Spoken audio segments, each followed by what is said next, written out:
दोस्तों, Chennai super Kings और royal Challengers Bangalore के बीच खेला गया रोमांचक महामुकाबला पसंद आया हो तो हमारी इस वीडियो को दिल से एक लाइक जरूर कीजिएगा। दोस्तों, आईपीएल 2024 के इस पहले मुकाबले में आईपीएल के इतिहास की दो सबसे बड़ी टीमें एक दूसरे से भिड़ी। जी हां दोस्तों, महेंद्र सिंह धोनी की टीम चेन्नई सुपर किंग्स के सामने विराट कोहली की टीम आरसीबी खड़ी थी।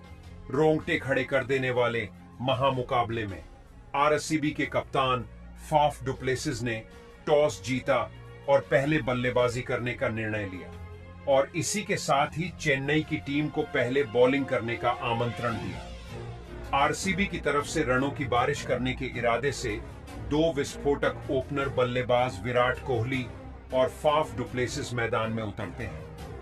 मैदान में उतरते ही इन दोनों बल्लेबाजों ने धमाकेदार अंदाज में बल्लेबाजी करना शुरू कर दिया। खास करके दोस्तों, कप्तान फाफ डुप्लेसिस काफी शानदार लय में नजर आ रहे थे। पहले ही ओवर में एक शानदार चौका लगाकर बेहतरीन शुरुआत करी। उसके बाद पारी के दूसरे ओवर में ही दो और चौके लगाकर डुप्लेसिस ने अपने इरादे साफ कर दिए कि आज वो बहुत ही खतरनाक अंदाज में बैटिंग करने वाले हैं। फाफ डुप्लेसिस रुकने का नाम ही नहीं ले रहे थे। पावर प्ले के हर एक ओवर में चौके लगा रहे थे। लेकिन दोस्तों, पारी के 5वें ओवर में गेंदबाजी करने आए मुस्तफिजुर ने दो बड़े झटके एक साथ दे दिए।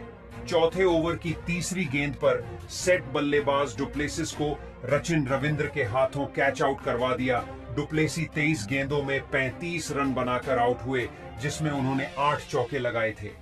डुप्लेसिस के आउट होने के बाद इसी ही ओवर में मुस्तफिजुर ने रजत पाटीदार को 0 रन के स्कोर पर एमएस धोनी के हाथों विकेट के पीछे कैच आउट करवा दिया।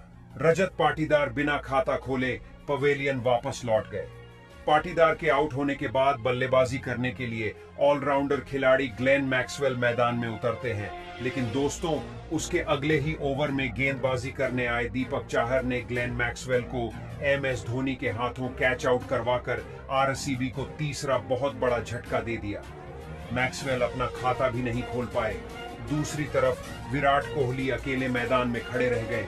3 विकेट जल्दी गिर जाने की वजह से आरसीबी की पारी पूरी तरह से लड़खड़ा गई थी। हालांकि विराट कोहली एक छोर पर खड़े थे। इसके बाद बल्लेबाजी के लिए कैमरन ग्रीन आते हैं और विराट कोहली के साथ मिलकर आरसीबी की पारी को आगे बढ़ाते हैं। पावर प्ले समाप्त होने तक आरसीबी की टीम 3 महत्वपूर्ण विकेट खो चुकी थी। आरसीबी टीम का स्कोर 40 रन के पार हो चुका था। आरसीबी की टीम पूरी तरह से दबाव में आ चुकी थी। कैमरून ग्रीन और विराट कोहली के बीच थोड़ी बहुत साझेदारी जैसे ही पनपती है। पारी के 12वें में गेंदबाजी करने आए मुस्तफिजुर ने एक बार फिर विराट कोहली को रचिन रविंद्र के हाथों कैच आउट करवा के आरसीबी को चौथा झटका दे दिया। विराट कोहली 20 गेंदों में 21 रन बनाकर आउट हो जाते हैं। आरसीबी की टीम बहुत ही बुरे संकट में फंस चुकी थी। विराट कोहली के आउट होने का दुख कम नहीं हुआ था कि 12वें ओवर की चौथी गेंद पर कैमरन ग्रीन आउट हो जाते हैं। ग्रीन 22 गेंदों में 18 रन बनाकर आउट हो जाते हैं। इस समय आरसीबी की टीम का स्कोर 78 रन हो चुका था। आरसीबी की टीम अपने 5 विकेट खो चुकी थी। 2 नए बल्लेबाज अनुज रावत और दिनेश कार्तिक अब आरसीबी की बल्लेबाजी को संभाल रहे थे। यह दोनों ही बल्लेबाज काफी शानदार अंदाज में बल्लेबाजी करते हुए नजर आए। जहां इस पिच पर टॉप ऑर्डर के बल्लेबाज फ्लॉप साबित हुए, वहीं पर दिनेश कार्तिक और अनुज रावत लंबे लंबे छक्के और चौके लगा रहे थे। आरसीबी की लड़खड़ाती हुई पारी में इन दोनों बल्लेबाजों ने जान डाल दी। 17 ओवर की समाप्ति के बाद आरसीबी की टीम का स्कोर 130 रन हो चुका था। अनुज रावत और दिनेश कार्तिक के बीच 50 रनों की साझेदारी हो चुकी थी। अनुज रावत धीरे धीरे अपने अर्धशतक के करीब पहुंच रहे थे। 19वें ओवर में अनुज रावत ने 2 लंबे लंबे छक्के लगाए। कुल मिलाकर 20 ओवर की समाप्ति के बाद आरसीबी की टीम 173 रन के स्कोर तक पहुंच गई थी। लास्ट में आकर अनुज रावत ने 48 और दिनेश कार्तिक ने नाबाद 38 रन की पारी खेली। चेन्नई सुपर किंग्स को जीतने के लिए निर्धारित 20 ओवरों में 174 रनों की जरूरत थी।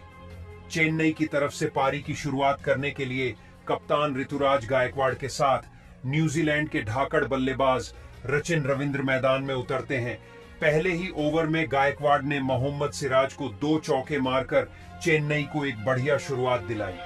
दूसरे ओवर में रचिन रविंद्र ने भी 1 चौका मारकर अपना खाता खोला। दोनों ही खिलाड़ी पावर प्ले में शानदार बल्लेबाजी कर रहे थे।